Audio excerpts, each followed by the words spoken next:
So excuse me for being here. And tell me if I'm lined up all right. No, you're perfect. You're great. All right. I don't hear that very much, thank you. Well, you're going to hear it a lot today. All right. Okay. Brilliant. I'm ready when you guys are. Subject matter for splitting the games up last year, really around BlizzCon, as we started to really dive into just how ambitious story mode was for us. Those were the discussions. It actually took several months of us talking and really considering the options, but since we wanted to use the story mode, as we refer to it internally, as a new vehicle of storytelling for us, cutting wasn't really an option. If we cut down to 8 to 10 missions per side, we really couldn't allow any sort of choice, and that was something we really wanted to have in there. So, after a lot of discussion, it really became clear. It was really final decision made just after the new year, probably January, February timeframe. And and then we talked about it a lot. We ran it through internally, and then finally announced it here. Wings of Liberty, if that makes sense. So. You said something about elements of diplomacy or that. Yeah. What does that actually mean in gameplay?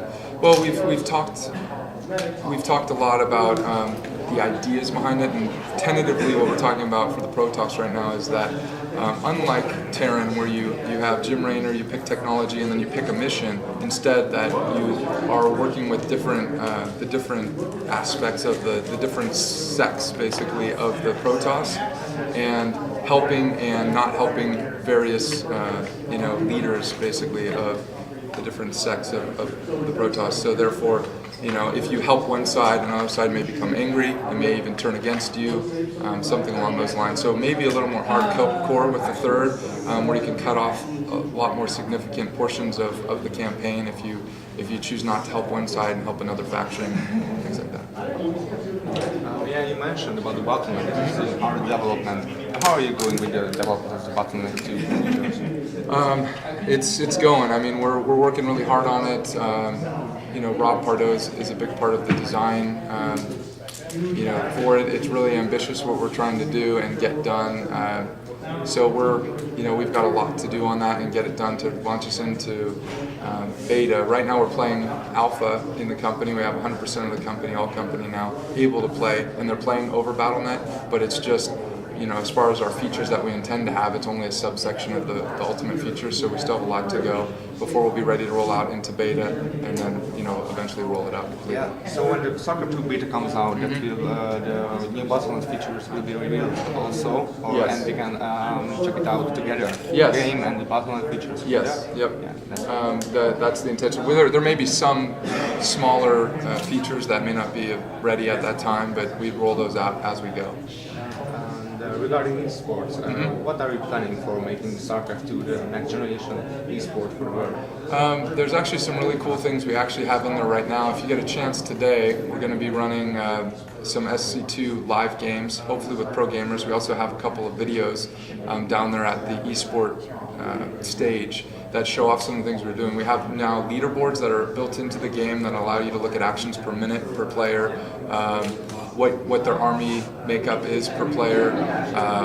Let's see what else is in their building, how much income they're getting on minerals and gas at any one time. Rather than having to switch between players and kind of analyze it and look, you can just get a snapshot very quickly of both players. We also have in the works a telestrator, which will allow people to quickly circle some things to point out things to players as they play. And that's the first step of things that we want to do. And then online, with Battle.net, our intention is to allow different groups in wherever that want to run tournaments like this have better availability to do that across Battle.net and organize it as they see fit, pick the maps that they want without too much hassle through the service.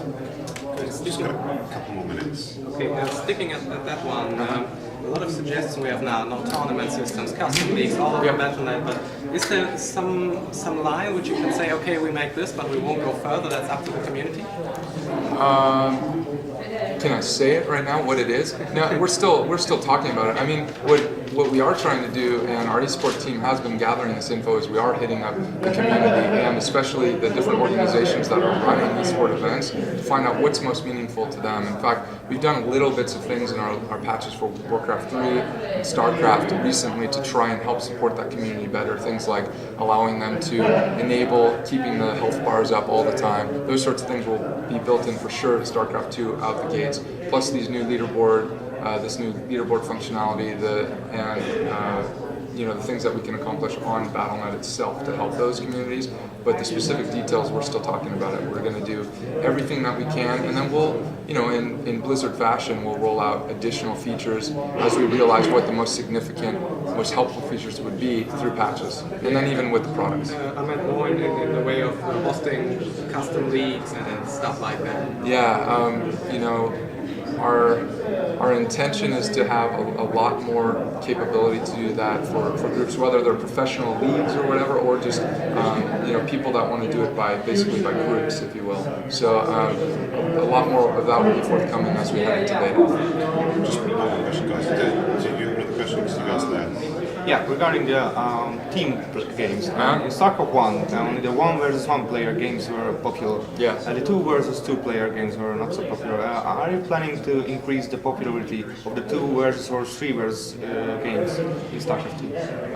Well, it's our intention for those to be fun ways to play. I think that this is really not, it's not that it wasn't pushed as much as, you know, balance changes drastically when you go up to 2v2, or if 3v3 is even more crazy. And so for the purity of true skill, I think people just enjoy seeing the 1v1 because it's just what that person is thinking rather than you getting caught off guard by both players hitting you at once or that sort of thing. So we're doing our best to make sure they're really fun and play it that way, but I'd say that we're going to make sure that fundamentally 1v1 is the most perfect, and then we'll extend beyond that. We've talked in the past about having a separate balance at each type of play, but it's really not realistic to do that, I think. But anyway, we talk about it, but definitely we want to make them viable. We will have them as ladders. We will have them as, we'll track stats that way. We'll have it as an availability for,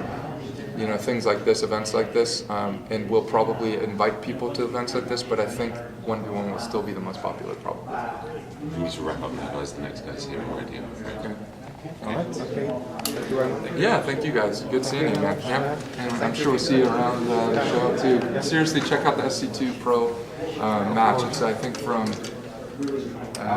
3 to